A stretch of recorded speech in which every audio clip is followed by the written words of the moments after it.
to start somewhere. It has to start sometime. What better place than here? What better time than now? Dans ce tutoriel, nous allons apprendre à dessiner et à imprimer au 1/1.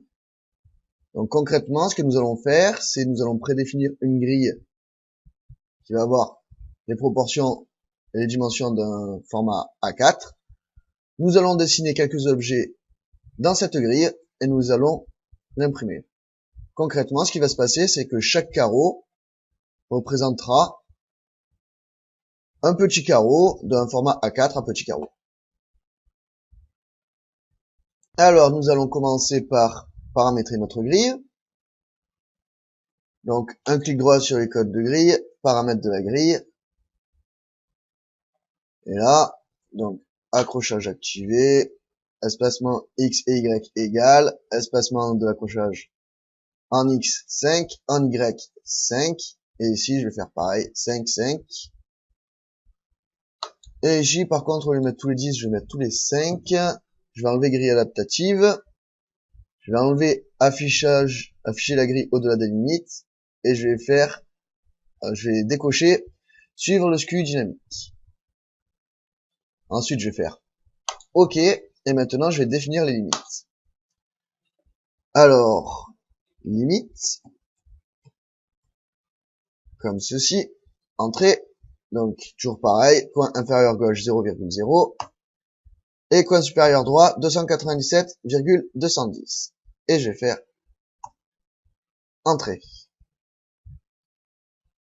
Maintenant nous allons définir le cadre. Alors je vais appeler la commande rectangle et je vais donc faire un rectangle qui va du point 0,0 entrée au coin supérieur droit 297,210 et je vais valider avec entrée. Donc là on a bien dessiné notre cadre tout autour et maintenant je vais définir une marge de 5 mm. Je vais donc appeler la commande décaler et je vais faire un décalage de 5 mm entrée du cadre vers l'intérieur et je valide avec entrée. Maintenant nous allons dessiner quelques objets à l'écran. Donc je vais dessiner par exemple un carré comme ceci et un cercle. On va aller au plus simple. Et maintenant, nous allons lancer l'impression. Alors pour ça, nous avons trois possibilités. Nous pouvons venir cliquer ici sur tracer. On peut utiliser le raccourci clavier en utilisant la touche CTRL, en la laissant appuyer et en appuyant sur la touche P. Ou alors, nous pouvons passer par fichier et tracer. On arrive alors dans la boîte de dialogue de tracé. Nous allons venir sélectionner ici DWG to PDF. Ensuite, ici, nous allons prendre le format ISO Full Bleed tout en haut, ISO Full Bleed A4. Ici, nous allons faire attention de prendre le 297 par 210 parce que nous sommes en paysage. Si nous avions été en portrait, nous aurions pris le Full Bleed 210 par 297. Donc je prends 297 par 210. Et ici, je vais dans un premier temps sélectionner fenêtre. Je peux donc maintenant sélectionner une fenêtre par deux clics en prenant le coin inférieur gauche de mon cadre et mon coin supérieur droit, comme ceci. Je peux maintenant venir ici sur appliquer à la présentation. Si je me rends compte que j'avais mal sélectionné ma fenêtre, j'aurais pu venir à nouveau prendre ici fenêtre pour venir resélectionner à mon écran mon cadre.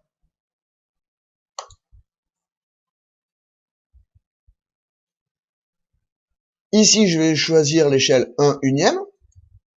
Donc si ici, à la taille du papier est sélectionné, il va falloir le désélectionner et venir choisir ici l'échelle 1/1. Ici, on peut voir l'aperçu en cliquant sur aperçu. Je peux valider avec entrée. Il ne me reste alors plus qu'à appuyer sur OK. Ici, je vais choisir où c'est que j'ai envie que mon PDF soit enregistré. Et on va l'appeler par exemple test 1. Et on n'a plus qu'à valider avec entrée.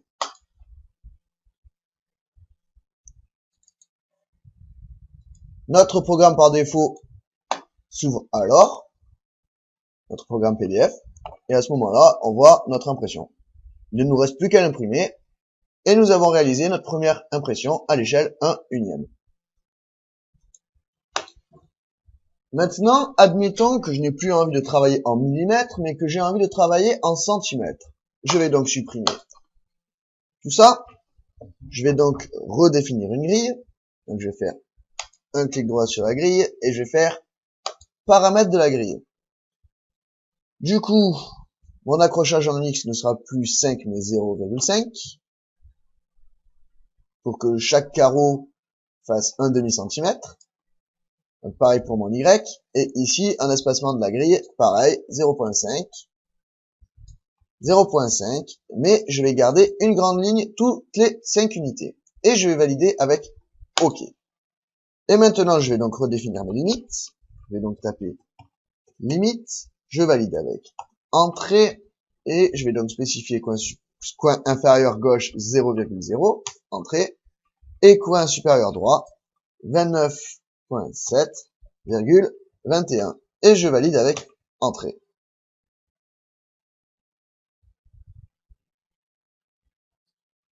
Je vais faire un double clic roulette pour afficher ma grille.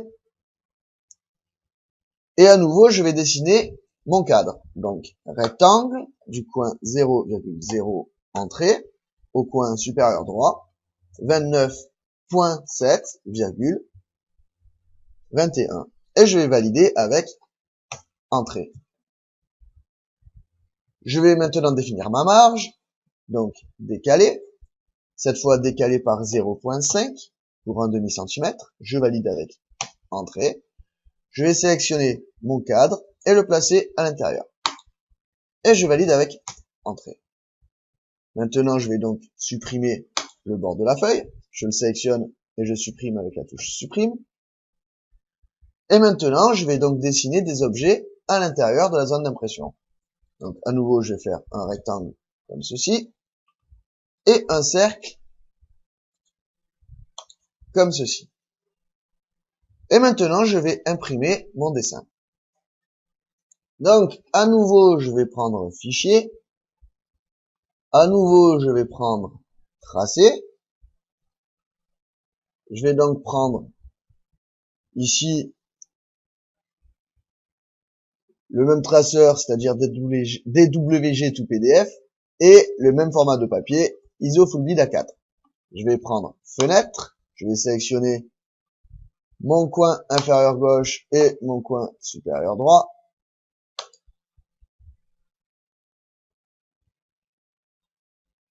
Appliquer à la présentation. Et maintenant, en échelle, il va falloir que je prenne une échelle qui soit 10 fois plus petite. Donc, je vais faire en sorte qu'une unité soit égale à 10 mm. Étant donné que j'ai une unité qui est égale à 1 cm, j'ai donc bien une unité qui est égale à 10 mm. Donc, en échelle, ici, je vais me retrouver avec un 10 unième. Je vais faire appliquer à la présentation et aperçu. Je vais venir sélectionner ici, pour l'instant on va pas prêter attention, et je vais faire continuer. Et là, je m'aperçois que j'obtiens exactement le même dessin que précédemment. Je valide avec entrée. Donc à nouveau, j'aurais pu faire OK, choisir l'emplacement de mon dessin, valider avec enregistrer, et OK.